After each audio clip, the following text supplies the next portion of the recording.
Okay, welcome back to the channel. My name is Nate the Lawyer, and we're talking about none other than Nick Rekieta, aka the Law Pope of YouTube. Now, for those of you who don't know Nick has recently been in some legal troubles. You may know him from his online legal commentary, but YouTuber and attorney Nick Rekieta is in some legal trouble of his own. We break down his arrest, the search warrant, and the charges he's now facing, which could potentially result in prison time. Now, Nick just filed a motion to dismiss in his ongoing criminal case. Now, if you've been following this saga, you'll know that Rekieta found himself in some serious hot water recently.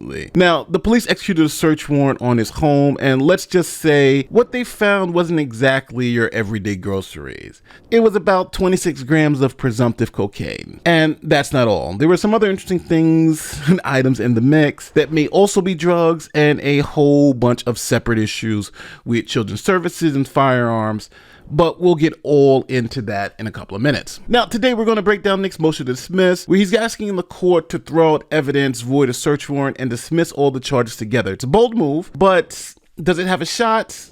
Let's dive into it, and you be the judge. All right, here's the motion to dismiss that Nick's legal team filed. Now, the crux of their argument is that the search warrant used to raid Nick's house wasn't supported by probable cause. They're saying that the cops made some serious errors in applying for this warrant. First, they're saying the cops misled the court. They omitted some critical information that the judge needed to know to make the determination if they were going to issue a search warrant, and that the cops were basically playing fast and loose with the facts to get the warrant. Now, if Nick is right, this could be a huge win for him, because as always, the devil is in the details. Okay, so let's start with the basics. Probable cause. In any criminal case, especially one involving a search warrant, probable cause is key. It's the standard that law enforcement has to meet before they can go searching through your personal space. Now, in Nick's case, his lawyers are arguing that cops didn't meet this low standard. Nick's team is saying the search warrant was built on shaky grounds, like a house of cards ready to collapse. Now, why is this so important? Well, the 4th Amendment to the U.S. Constitution and Article 1, Section 10 of the Minnesota Constitution protects us from unreasonable searches and seizures. It's what keeps the government from just barging into your home and looking through your stuff. But if cops can get a judge to sign off on a warrant based on probable cause, then they are legally cleared to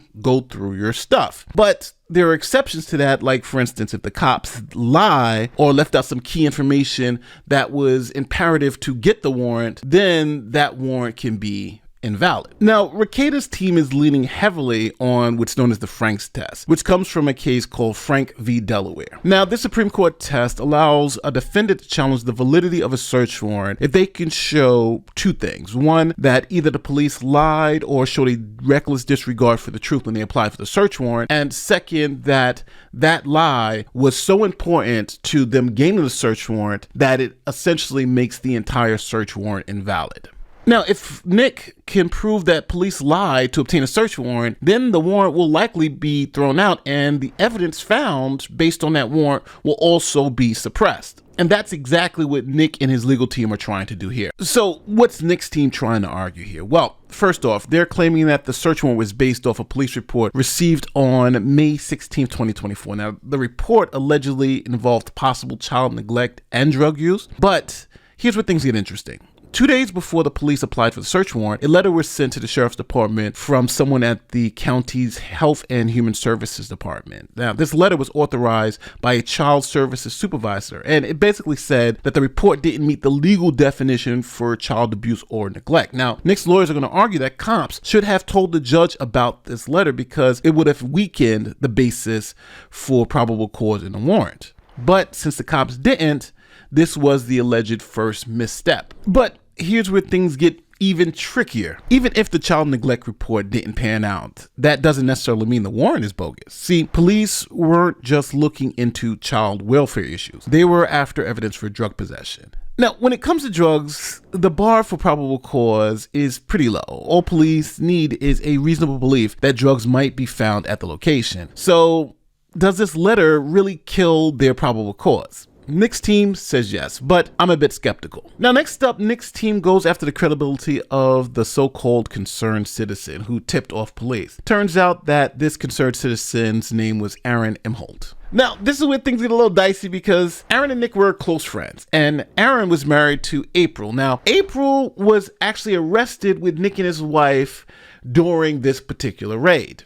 Now, Aaron and April had separated and were going through a divorce at the time, so there may have been some hard feelings about April living with the Rekietas. Now, because of all this, Nick's team claims that Aaron had a personal vendetta against Nick, which means that his information may not be reliable. But here's the thing. Courts generally presume that concerned citizens are reliable unless there's some reason to doubt it. And here, Nick's team says there is a reason to doubt it.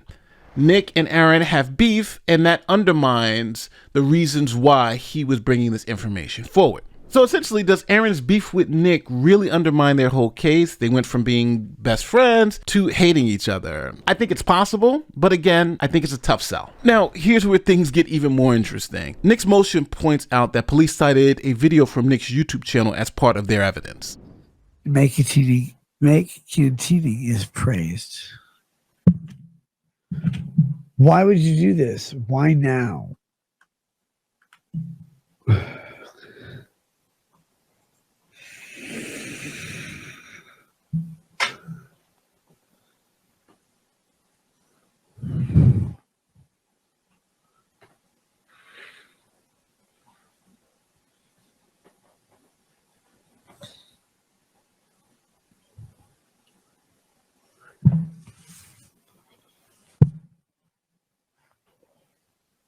Why is my camera still on? I'm trying to shut the show down. I'm like, oh, we'll play the credits.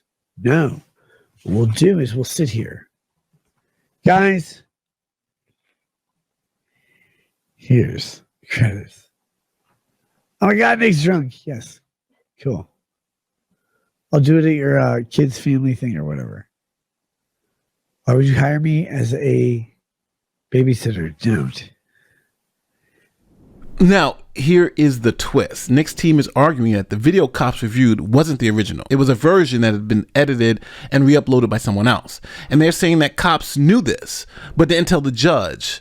And this could make the entire warrant invalid. Now, Nick's lawyers are also claiming that police misrepresented their ability to view the original video. Apparently, the video had been set to private on Nick's channel, which means police would have needed a warrant to access it or subpoena YouTube directly to get the entire video. But instead, they relied on an edited version from a different source. Now, here's a kicker. They're arguing that this edited video can't be authenticated, meaning it shouldn't have been used to justify a warrant in the first place. Now, prosecutors may push back on this argument because even if the video was edited, it might still be enough to establish probable cause. Remember, we're talking about a pretty low standard here, and prosecutors don't need to prove Nick's guilt beyond a reasonable doubt, especially at this pre-trial stage. The state just needs to show that there was a reasonable belief that the evidence of a crime could be found at his house. Now, this video argument could be a winner for Nick, but it's all going to hinge on how different was the video that police saw versus the original video. So I'm assuming Nick's team is going to give the court the original video, then give the court the altered video or the allegedly altered video, and see if the distinctions between the two are so great where it would essentially destroy probable cause. And remember, Nick is going to have to show that police did this intentionally or with a reckless disregard for the truth. Now, let's move on to the next issue, which is Nick's motion to suppress the firearms. When the cops searched Nick's home, they seized some guns. Now, Nick's team is arguing that this was illegal because the warrant didn't specifically mention firearms. The warrant was focused on drugs, not guns. So Nick's lawyers are saying that the cops overstepped by seizing lawfully had firearms. Now, here's where things get complicated. Under US law, there's something called the plain view doctrine. Now, this is if police are in a place lawfully and they see something in plain sight that is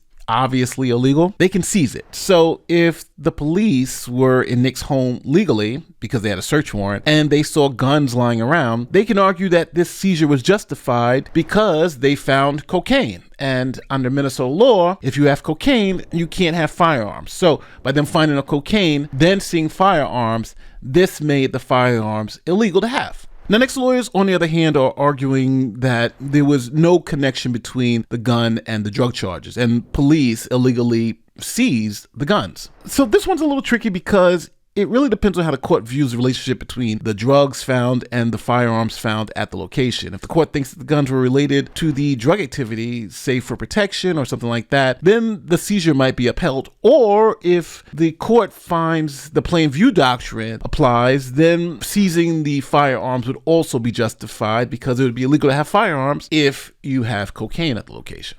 So when it comes to the guns, Nick has two hurdles that he has to kind of overcome. The first is he's got to convince the court that the guns had nothing to do with the drugs, and then he would have to convince the court that the plain view doctrine doesn't apply in this situation, even though the police allegedly found cocaine in his home. Now, Nick might have a shot, but this one I think is a loser. Now, finally, let's talk about the statements made by April Imholt, who was also at Nick's house during the raid. Now, according to the motion, when April, Nick, and his wife were all arrested, April was given her Miranda rights and she invoked her right to remain silent and have a lawyer present. Now, since April allegedly invoked her Miranda rights, then any conversations police had with her after that point in time, those statements couldn't be used against April in the court of law. But it's black letter law that those statements that April made, even if they violated her Miranda rights, could be used against a third party. And in this case, that third party happens to be Nick Rekieta. Now, in Nick's motion, he says that police allegedly continued to question April after she invoked her Miranda rights and that she made some incriminating statements against Nick. Now, Nick's lawyers argued that those statements should be thrown out because they were obtained in violation of her Miranda rights. But as I explained earlier, Nick can't challenge the use of April's statements against him based on April's rights being violated. Now, there is a distinction here that I think some people are missing when it comes to this particular issue. April's statements have nothing to do with the warrant. The warrant was actually executed, they were arrested, and then April made her statements. What Nick is asking the court to do is suppress those statements against him unless April testifies in court. And that's why Nick says here in the motion, admitting April's statements into evidence at trial absent her testimony will violate defendant's right to confrontation, which is true. If April doesn't testify and he's not able to confront her on the stand, then those statements should be suppressed. So where does this leave us? Well, Nick Rekieta's motion to dismiss is throwing a lot at the wall to see what sticks. Now, they're challenging the search warrant, seizure of evidence, and even the admissibility of statements by third parties at trial. It's a full court press, but will it be enough to get the charges thrown out? Personally, I'm not so optimistic because the bar for probable cause is pretty low. And even if some of these arguments have merit, they might not be enough to sink the entire case. Now, we won't know until the court makes its ruling, so I say stay tuned because this case is far from over and we'll be here to break it down as it unfolds. All right, if you like this type of legal analysis, don't forget to like, share, subscribe, do all that great YouTube stuff. My name is Nate the Lawyer, and I'll see you in the next one. Peace.